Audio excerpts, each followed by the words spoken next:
Hi, this is Llyn Hunter, L-L-Y-N-H-U-N-T-E-R, and I'm doing a quick demonstration here today. You only need two tools. This is a number 7 or 0.7, basically mechanical pencil, HB. This is a kneaded eraser. I've shown you these many times before, but basically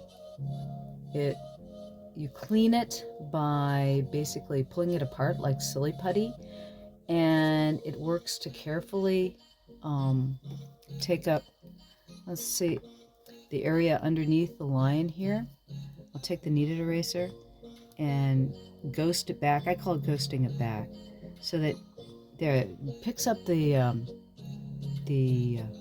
pencil very easily. You can get these anywhere. Usually they come in packages like this, and it'll say art eraser, a gum eraser, and gum erasers are sometimes a gray eraser. This is a kneaded eraser, and they come in packages like that, but when you use them, they look like silly putty or dough.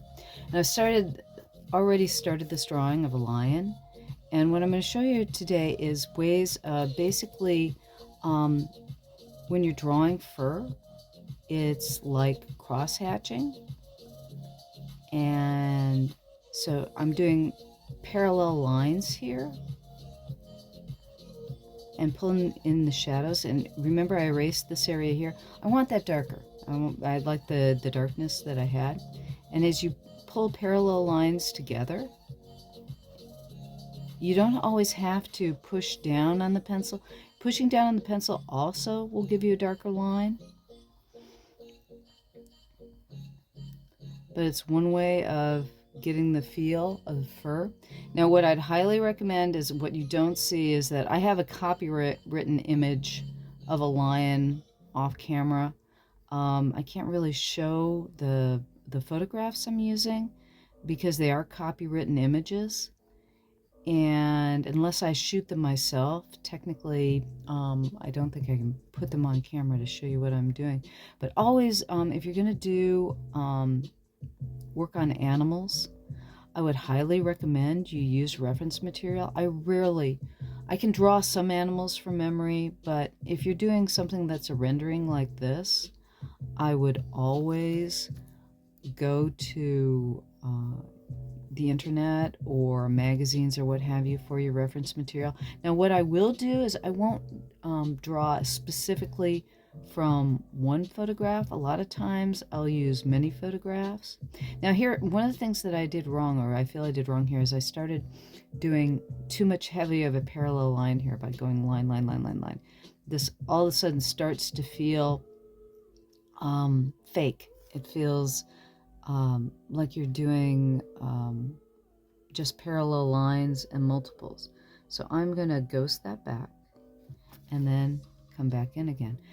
And that's the nice thing about a kneaded eraser, that it takes up a good amount of the pencil line without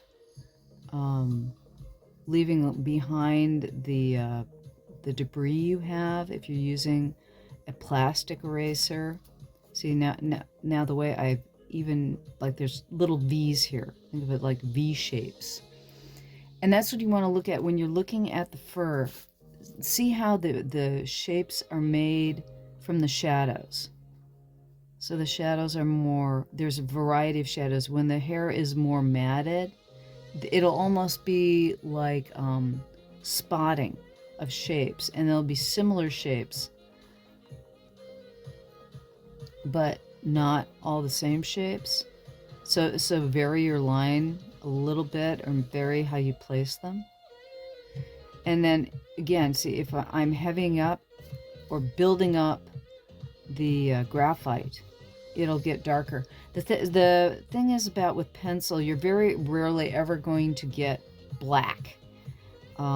If you're using varying pencil weights, most of the pencil that you get in a mechanical pencil will be HB.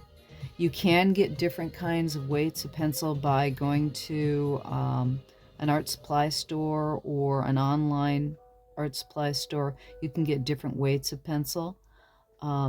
If you've never bought pencils for art, when you say H, the numbers go up harder, meaning it's going to be have more clay in it.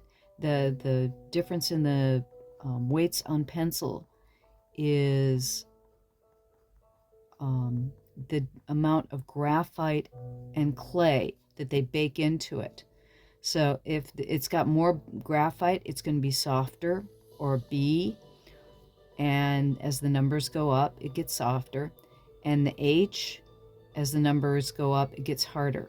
And HB is directly in the center. And most of the pencils that you get from your local drugstore are absolutely fine. They're usually HB or a 2B. And perfectly fine for doing your artwork. I think one of the reasons why they use that pencil the most is because it gives you the best variance in color. And you can see I've got started to get all the detail in there. Now I want to give him a little bit of darkness, so you'll bring the parallel lines a little bit more together. And what helps too is pick up your pencil, take a stroke and pick it up, take a stroke and pick it up. And that gets you trained too for pen and ink, because these lines could be just as much done in pen and ink as they could in pencil. And that's how you get that detail. I find that eyes like detail. One of the things, we're appreciative. I think a lot of people like to see the extra lines, the extra delineation of things. And that's not always true, because there are good simple drawings out there. Now, mind you, I've put in some ideas of his whiskers. So I'm going to draw parallel lines to that whisker so that there's white in the center. And you're not going to be able to see a lot of those, but just a few to give the indication. And with lions, they have darker, they have these freckles across where they're verbrissi. I always love that the whiskers, the technical name for whiskers, if you don't know, are verbrissi. Sometimes it's fun to know the real or scientific terms for things just because they're fun to say. One of my friends once said, which is more fun to say, kneecap or patella? And actually, when you think about it, patella's more fun to say, and they have the same number of letters to them. So why do we say kneecap instead of patella? Because they mean the same thing. But anyways, so that's where those nice little dots are where the lines for Brissy anchor. And then put a few more out there. But again, this is just a quick basic demonstration of what you can do with these are just the tools you get at the local drugstore. I got this pencil at my local drugstore right down the way. And the paper I'm drawing on is Arches Hot Press watercolor paper. And I love to both draw and paint on Arches when I can, or hot press watercolor paper, because it has a smooth surface, but it still has a bit of a kid finish. You'll find it's good to try drawing on different types of papers. I find watercolor paper, Arches hot press, like I said, it's got a smooth surface with just a little bit of tooth. So it'll be just enough to pull your pencil down, or, like there are grooves there to take the pencil nicely, but it's not so rough that you can't get the nice detailed drawing. And what I might do is, with this particular piece, I haven't decided yet whether I want to leave it a drawing when I'm done, or whether I'm going to paint over the drawing afterwards. Because what you want to do, if you want to use your pencil drawing for the base art for watercolor, what I highly suggest is getting some spray fixative. You can usually get that again at our supply store or online. What it is, it's basically the equivalent to hairspray, but it's specially designed to adhere the particles of graphite to your paper, and you can paint over it with watercolor. You give it a light coating, but what it does is that it basically glues your drawing down to the paper with an acrylic adhesive, but it's fine enough that the watercolor particles, when the water will still absorb into the paper, but then your pencil drawing won't, the particles that are made up to make the pencil drawing won't be scattered when you put the watercolor down. You can do it without using fixative, because graphite has got a bit of an oily quality to it, so it does deflect the water somewhat. But I would highly recommend, if you can, get fixative before you paint over your pencil drawing. But when you try it, I mean, your pencil drawing will still come through.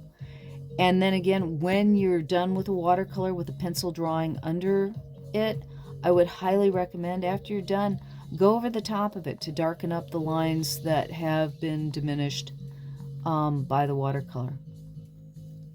Okay, and that's it for now. We may or may not come back to this, but I hope that my little drawing here has helped you try to do some more drawings on your own. Thank you for watching. Again, my name is Llyn Hunter, Llynhunter. I have a YouTube channel that's full of different kinds of demonstrations like this, and I hope you stop by, subscribe. I try to put up a video a week, and they're all on various techniques that I use in my artwork. Thank you very much for watching.